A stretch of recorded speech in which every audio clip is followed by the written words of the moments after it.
Alright, I'm going to explain a few things here. Some easy things you can do with your horse that won't take you a lot of time. Just start to notice certain things. When I'm already out in the pasture somewhat, so I start watching as I come out. Where the horse is standing, does he acknowledge the fact that I'm coming out into the pasture? So as he's standing in a certain body position, this particular horse, I know he's more tense on this side, meaning in the fact that if I put energy across his backside this way, when I first got him here, he was reluctant to turn this way. He would turn that way. See, so what he does with energy when you push it across his backside is gonna show you what the horse's pattern is. And what you want to do is even it out. Sure, everything is, you know, people and horses, they have one side's better than the other, but I want the horse to deal with energy when it's coming across this way, right? If he's standing like that. When it's coming across this way, what do you do with it? The easiest thing for him to do is just move your butt out of the way. Don't walk all the way around this way and turn to deal with the energy or run off. So, you know, from there on, I watch what's happening, where his nose is as I'm approaching. Because he's standing this way, I'm going to approach the back side. You look right where his tail head is. That's where my focus is going to be. So I'll show you what we can do from there. Alright, so see, he's still in the same position. So I'll use the stick, and you certainly can use a stick or a longer pole if you're worried about the horse maybe kicking out at you, depending on what your horse you got for a horse. But because this is his bad side, I'm going to approach him from this side. If it was the other way, I would swing around and approach from the other side. So I'm going to use the stick as a pointer as to where my focus is going, and I'll keep my center of my body right towards where my focus is. And it's going to be right at his tail head. And what I want him to do is turn this way. And as I approach, I watch what his head does. See, he's already, because I'm talking about him, he's already starting to acknowledge me on this side. So I'll start approaching, and I go here.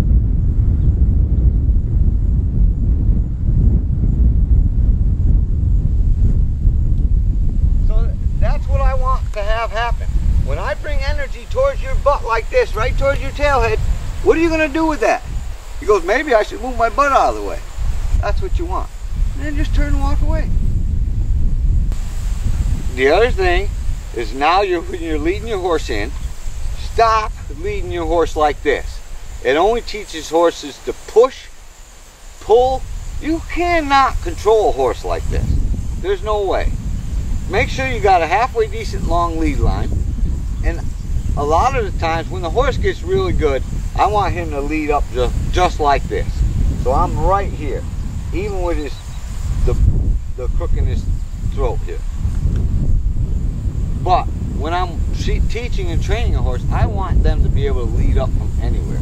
So I teach them to lead from the right and the left. Horses are unilateral. If you keep doing it on the right all the time, that's what you're going to get. The horse is going to find, this is where I find comfort. No, you find comfort where I put you and how I relax once I put you there. So if I start leading them up, when I'm teaching them, I say, hey, get up here, right? And understand one thing. When you get behind the drive line, when you get back here, that is what's going to bug him out. But you watch. See, I don't change where my belly button is. I'm going that way. I want him to see where I'm going. That's what I want. So understand one thing, that he's been in training, and he understands that this is a good place. But you see where I am? I'm behind the drive line. And this is what you want the horse to get accustomed to. When you're riding, this is where you're sitting. And if you really want to get it good, you learn how to actually ground drive your horse from one side. It's his. He needs some responsibilities. You're going to put him in a place and just relax. And so if I put him here and I say, all right, we're going to go forward from here, I want you to maintain this position. And I'll do things to correct it.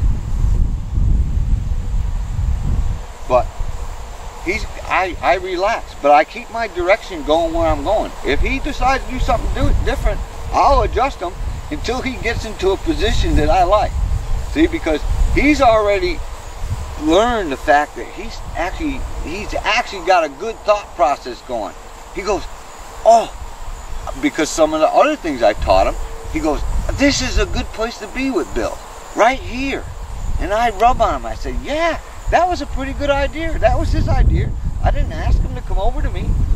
I just made him uncomfortable for where he was going because it wasn't where I wanted him to be. So he actually had to think. He goes, where's a good place to be with Bill? And he offered this to me, and I said, hey, that's a pretty dang good idea. But that was his idea. And I would do the same thing on both sides, depending on which side he leads best from, and then swap it off every once in a while. But that's the theory. So I ask him to go forward and maintain that position. I go, I'm going this way. I don't care if he drifts over there. I may just stop. Does he stop when I do? See how he swings his butt away a little bit? See? What he's doing is putting me in front of the drive line. I'm not behind the drive line anymore because see? That's it. See, I'm behind the drive line again. He gave that to me. I didn't ask him for it, but he was thinking, this is never a real good place because I've made that not such a good place. How did I make it not such a good place? If he swung his butt away and put me in front of the drive line, what I did was push his front end enough in order to get here. So if he swung his butt away, what I would be is here in front of the drive line. So I pushed the front end. So see, now I'm behind the drive line, and I would just stop. If he swung his ass away from me again, I would push the drive line. But see what he's offering me? That's him. That's thinking. That's a mental connection. I didn't tell him to do that. He thought that this was a good idea. That was his idea.